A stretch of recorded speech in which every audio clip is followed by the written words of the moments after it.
আপোনালোক সকলোকে স্বাগতম জনাই আজিৰ এটা ভিডিঅ' পুনৰ আৰম্ভ কৰিছোঁ। এয়া কি বাৰু গম পাইছেনে? পালেং পাত। সকলোৱে আমি চিনি পাওঁ পালেং পাত, নহয়নে? খুব সুন্দৰকৈ এখিলা এখিলাকৈ অকণমান ডাঙৰ চাইজৰ পাতকেইখিলা ছিঙি লৈ ধুনীয়াকৈ ধুই ল'লোঁ চাফা কৰি। আৰু কিমান ভাল লাগিছে চাওকচোন, পাতকেইখিলা অকণমানো নভগাকৈ সুন্দৰকৈ ধুই ল'লোঁ। ধুই পেলাই এতিয়া কি কৰিম আপোনালোকে চাই থাকক। অৱশ্যে আপোনালোকে নিশ্চয় খাইছে, কিন্তু কাৰ কাৰ প্ৰিয় সেইটো কিন্তু জনাব দেই। মোৰ কিন্তু ভাল লাগে। তাৰপাছতে এয়া বেচন চাওক, বেচন অলপমান ল'লোঁ। তাৰপাছতে ইয়াতে অলপমান পেকেটত লদা বান্ধি যোৱাৰ নিচিনা হৈ যায় ন ঠাণ্ডাত, সেইখিনি অলপমান ভাঙি ল'লোঁ। ভাঙি লৈ ইয়াতে এতিয়া কি দিম চাই থাকিব দেই। ইয়াতে অৱশ্যে মছলা দিব পাৰি, যিকোনো জলকীয়া গুড়ি কিবা কিবি মছলা যায় ইচ্ছা যায়।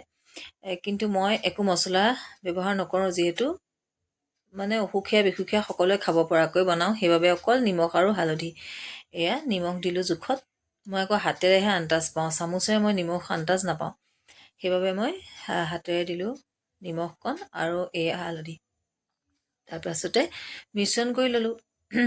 নিমখ হালধিৰ লগত বেচনখিনি সানি মিশ্ৰণ কৰি ল'লোঁ। নহ'লে যদি মই পানীখিনি ঢালি দিলোঁহেঁতেন, তেতিয়া মানে বস্তুখিনি মিক্স হ'বলৈ ক'ৰবাত হয়তো নিমখখিনি বেছিকৈ থাকি গ'লহেঁতেন। সেইবাবে আগতীয়াকৈ শুকানে শুকানে নিমখখিনি মিক্স কৰি লোৱা হ'ল। তাৰপাছতে পানী অকণমান দি এইদৰে সানি পেলাই বেচনখিনি চাই থাকিব কি হিচাপত ৰাখিম। পানী দি পেলাই চামুচখনেৰেই বাৰু কৰিছোঁ। এইটো জোখত কৰি ল'লোঁ। নিমখ হালধিখিনি মিশ্ৰণ কৰি এইদৰে বেচন পালেং পাতত, জানেই আপোনালোকে সকলোৱে নিশ্চয় খাইছে নহয় জানো, কিন্তু ময়ো আজি মানে দুপৰীয়াৰ সাজত অকণমান এইদৰে বনালোঁ বাবে ভিডিঅ' এইকণকে ৰাখি থ'লোঁ। যিহেতু সদায় পালেং পাত ঘৰত নাথাকে আৰু সদায় খোৱা নহয়নে এইবিলাক বস্তু। পকৰি হিচাপে খাই থকা হয়, যিকোনো কিছুমান বস্তু খাই থকা হয়, কিন্তু এই পালেং পাত ধৰণৰ কিছুমান বস্তু সদায় ঘৰত নাথাকে।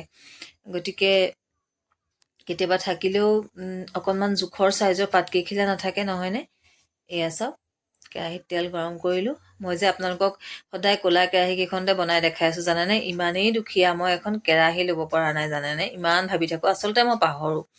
কিন্তু কি হৈছে জানেনে? এনেকুৱা গেছৰ কেৰাহী মোৰ 4খন আছে, আৰু জুইত দিয়াখিনি বাদেই। গোটেই 4খনেই এনেকুৱা ৰং ধৰি আছে। আৰু যিহেতু 4খন কেৰাহী আছে, এখন ডাঙৰ আৰু এইখন সৰু, আৰু মাজত 2খন আছে, মধ্যমীয়া জোখৰ 2খন আছে, মানে 4খন। তাৰপাছত আৰু এখন কেৰাহীৰ প্ৰয়োজন হোৱা নাই বাবে কিনা হোৱা নাই। যেতিয়া ভিডিঅ' এটা প্ৰস্তুত কৰিবৰ বাবে লওঁ, তেতিয়া মনত পৰে ইচ ৰাম কেৰাহীখন। আৰু এই কেৰাহীখন যদি চাফাও কৰা হয় নহয়, সম্পূৰ্ণ বগা হৈ নাযাব। মানে অলপ চাফা হ'ব, অলপ ক'লা ক'লা হৈ থাকিব। সেই বস্তুটো আকৌ মই বেছি বেয়া পাওঁ।